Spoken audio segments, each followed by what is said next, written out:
Halo semua, Assalamualaikum warahmatullahi wabarakatuh. Kembali lagi di podcast Santri Ya Bunaya. Nah, kali ini saya bersama dengan teman saya, yaitu Mbak Sinta, atau nama lengkapnya itu Sinta Dwi Anggraini ya. Mbak Sinta, boleh tahu nggak sih asal Mbak Sinta itu dari mana? Asal apa nih? Asal rumah. Asal rumah. Rumah saya di Bucen 4 Kota Raja. Oh, di Kota Raja. Ya, Jauh nggak sih dari sini? ya sekitar 15 menit gitu. Kalau misalnya ngebut. Oke. Mbak Sinta kan di sini posisinya ngabdi ya. Iya. Kalau boleh tahu asal pondok Mbak Sinta tuh dari mana sih? Asal mondoknya dari Pondok Pesantren Baitul Arkom di Jember, Jawa Timur. Tepatnya di Balung. Kalau ada orang Jawa tahu. Oke. Terus Mbak Sinta itu apa namanya? Ngabdi apa pengabdian di Pondok Mbak Sinta itu wajib atau memang kemauan dari santri sendiri? Kalau dalam program dari pondoknya yang dari sana emang wajib pengabdian 1 tahun. Wajib 1 tahun, nggak boleh Ya, lebih. nggak boleh. Oh, 1 tahun. Wajibnya 1 tahun. Oh. Terus Mbak Sinta mondok di sana itu udah berapa lama? Saya sendiri sudah mondok 4 tahun, ditambah pengabdian ini mau 5 tahun. Lama sekali, 5 tahun.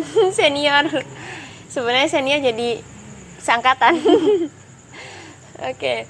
Terus apa namanya? Nah, Mbak Sinta kan ngabdi itu.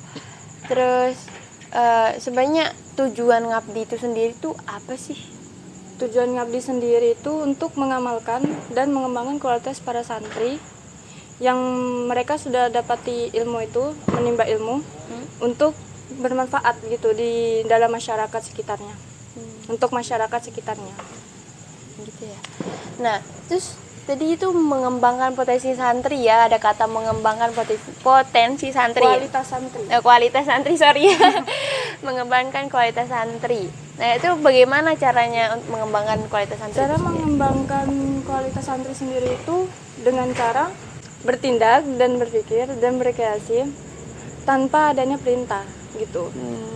Jadi kalau misalnya itu yang dinamakan mustakmal. Mustakmal itu adalah orang yang telah dan akan dibutuhkan. Dan setelah mustakmal itu nanti berpindah lagi kepada muhtaram. Muhtaram itu orang yang terhormat dan berpindah lagi kepada muktabar. Dan puncaknya adalah al-mukarram, mukram. Artinya orang yang mulia. Gitu, berkualitas.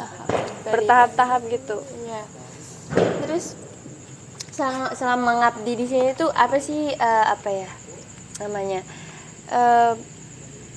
hal apa yang Mbak lakuin gitu? Apa sih namanya? Program Program ya, apa sih? program yang Mbak saya terapkan di Pondok Pesantrennya Bunaya itu program bahasa. Diwajibkan untuk santri dan santriwati untuk bisa mengungkapkan bahasa resmi internasional, yaitu bahasa Arab atau bahasa Inggris wajibnya. Bahasa. Terus metode yang Mbak Sinta apa ya lakukan itu apa sih? Metodenya kita mengasih kosakata baru setiap habis subuh, ba'da subuh, setiap hari. Setiap pagi subuh. ya. Diselingi dengan muhadasah juga. Kadang kita juga melakukan listening untuk melatih kedengaran, melatih melatih pendengaran gitu.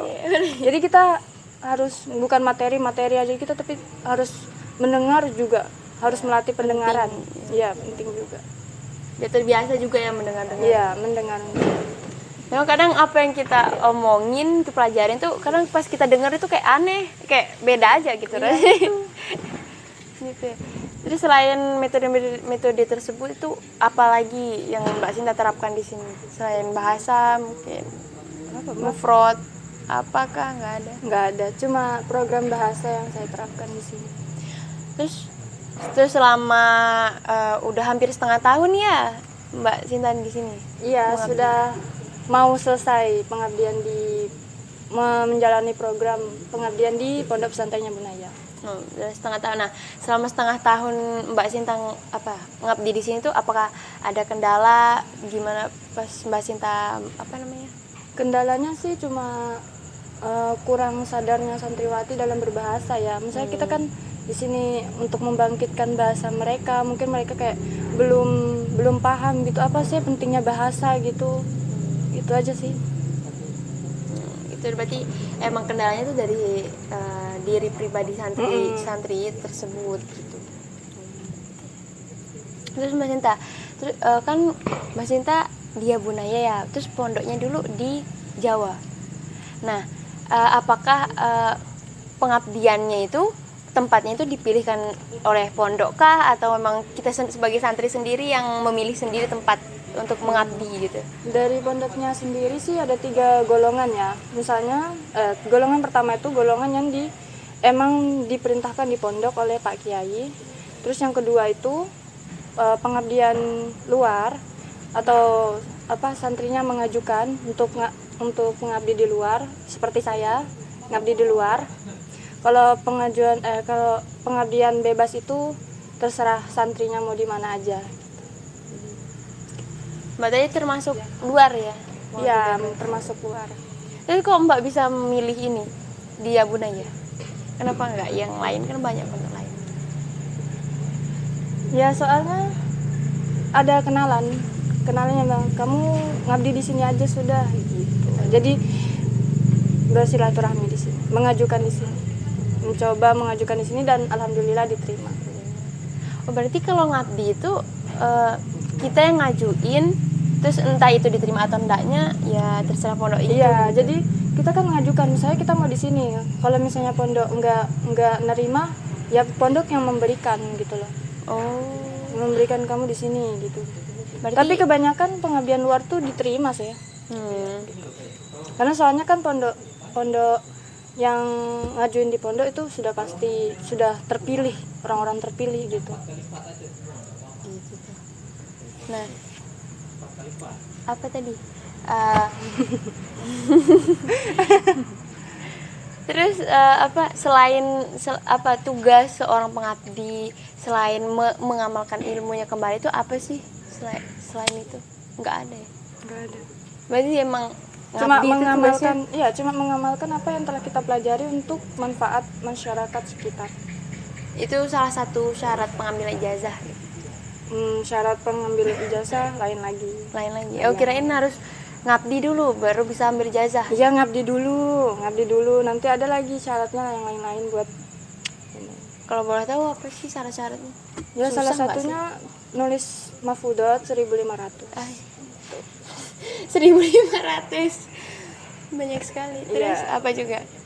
Udah itu aja. Sama surat nanti pengabdian selesainya di Bunaya ini. Pasti Mbak Sinta pasti punya target gitu ya, target untuk programnya sendiri gitu. Nah, seandainya dalam waktu satu tahun targetnya ternyata belum tercapai, belum terpenuhi gitu, apa yang Mbak Sinta ingin lakukan?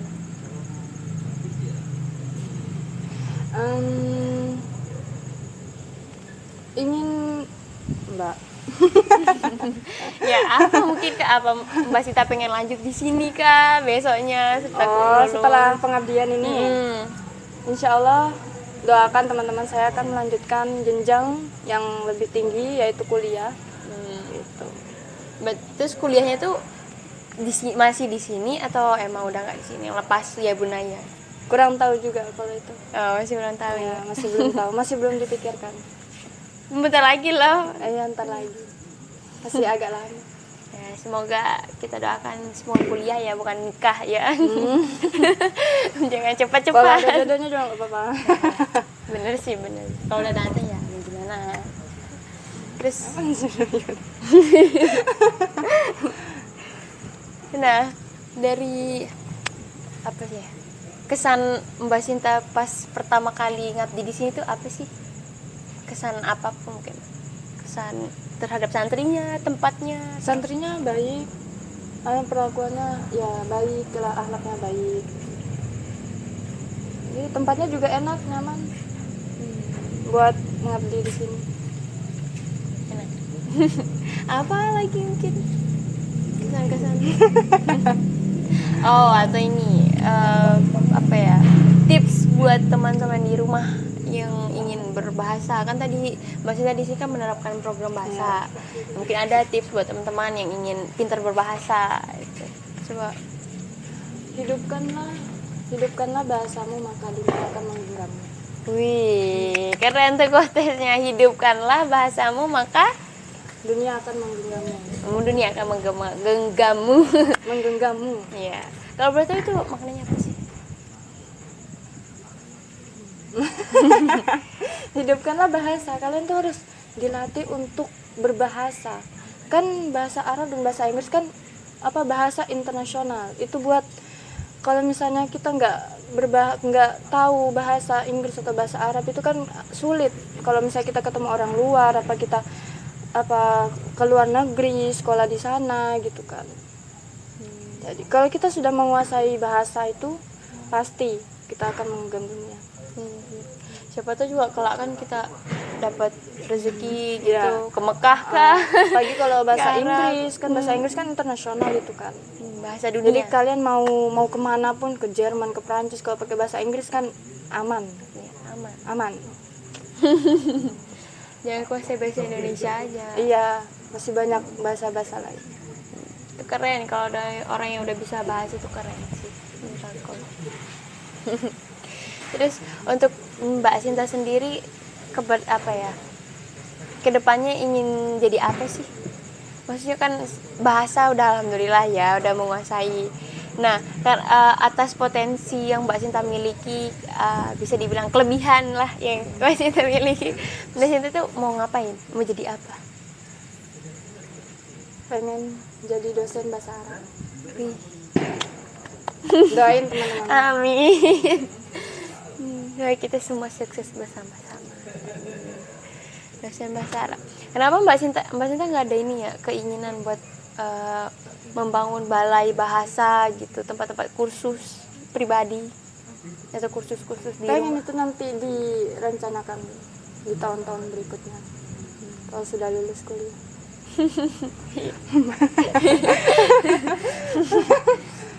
Enggak, dalam banget. Terus Mbak, nih kita balik ke ngabdi. Ya, balik ke laptop. Pakai laptop. Oke. Apa namanya?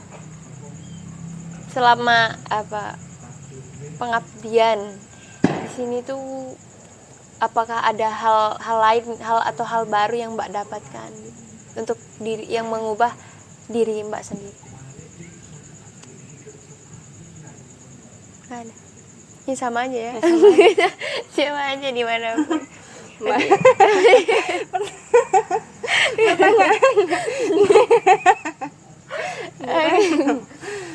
Ya gitu sudah. Ya gitu udah pokoknya. Intinya ya ini, coba kasih paham kepada teman-teman di rumah, mondok itu seperti apa? Untuk teman-teman di rumah yang belum mondok apa sudah mondok itu enak banget sumpah. Kalian harus nyobain, rasanya mantap. Oh iya, ini yang lupa ditanyakan. Motivasi Mbak awal mondok itu apa sih sebenarnya? Motivasi awal mondok itu ketika SMP kelas 9 tuh ada murid baru pindahan dari Medan, itu dia juga dari pondok. Itu kebetulan sebangku sama saya. Dia tuh menceritakan tentang pengalamannya di pondok, gimana bahagianya di pondok, gimana kebersamaannya sama anak-anak, sama teman-temannya. Itu kayak jadi challenge gitu sih ya. Untuk diri kita sendiri kayak kapan ya kita tuh bisa mondok, kapan ya kita ngerasa ini, kapan ya. Ya udah memutuskan untuk mondok dari diri sendiri. Untuk mondok. Emang mondok itu bukan paksaan dari orang tua atau Iya, siapapun. kalau bisa dari diri sendiri gitu, biar enak jalani apa yang sudah ada di pondok nanti. Berarti emang awalnya itu Mbak terinspirasi dari teman ya? Iya. So, kenapa milihnya di Jawa, di Jember? Karena kan dari kebetulan aja sih, maksudnya dari keluargaku juga nggak ada yang dari pondok, jadi kita langsung kayak oh di sini aja dah gitu. Jadi kita langsung nelpon di Jawa, ini Sinta mau mondok gitu. Oh iya di sini aja. Mbak Sinta itu dari keluarganya itu cuma Mbak Sinta yang mondok? Iya, dari keluarga tuh cuma saya yang mondok gitu. Emang Mbak Sinta berapa bersaudara? 3 bersaudara. 3 bersaudara. Mbak Sinta anak ke berapa? Kedua. Kedua. Lahir tanggal berapa? punya kakak punya adik ya? Ya punya kakak punya adik. Ya kakak adiknya nggak ada yang mondok? Ya, nggak ada. Ya, cuma sendiri. Oke. Mungkin itu aja ya teman-teman. Oh iya, sebelum kita tutup mungkin apakah mungkin Mbak Sinta mau menyampaikan sesuatu sama teman-teman di rumah? Untuk teman-teman semua yang di rumah, jangan putus asa dalam berbahasa. Tetap pakai bahasa kalian. Oke? Bahasa apa ini? Bahasa Inggris dan Arab. Oh, iya. Pokoknya. Tips berbahasa. Belajar. Kalau nggak belajar nggak akan bisa. Belajarlah sekuat kalian. Ya, jangan gengsi ya. Jangan Walaupun gengsi. salah. Iya, tetaplah berbicara karena itu melatih. Melatih bibirnya kalian biar mulutnya kalian tuh biar lentur gitu, jadi kayak nggak kaku-kaku gitu. Jadi tetap aja ngomong walaupun salah, nanti kalau ada yang dengar pasti kayak itu salah loh gitu, pasti ada yang benerin. Berarti jangan gengsi kalau ditegur ya. Ya gitu, nanti kalau ditegur malah nggak mau berbahasa tuh kayak ya kok kayak gini gitu. Jadi kalau misalnya ditegur itu langsung oh iya salah, kita ubah yang benar gitu. Jangan apa ya, insecure ya, Ya, cuma jangan gara-gara insecure. ditegur. Insecure lah sama orang-orang yang di atas kita gitu. Masih ada langit di atas langit. Benar. Ini langit Pertama nah masih ada lagi lapisan-lapisannya. 6 lagi Ya benar ya, itu ya. ya itu. Oke, mungkin itu saja dari kami berdua ya. Terima kasih bagi teman-teman yang sudah menonton di rumah. Oke, jangan lupa like, comment, and subscribe. Oke, sekian dari kami. Wassalamualaikum warahmatullahi wabarakatuh.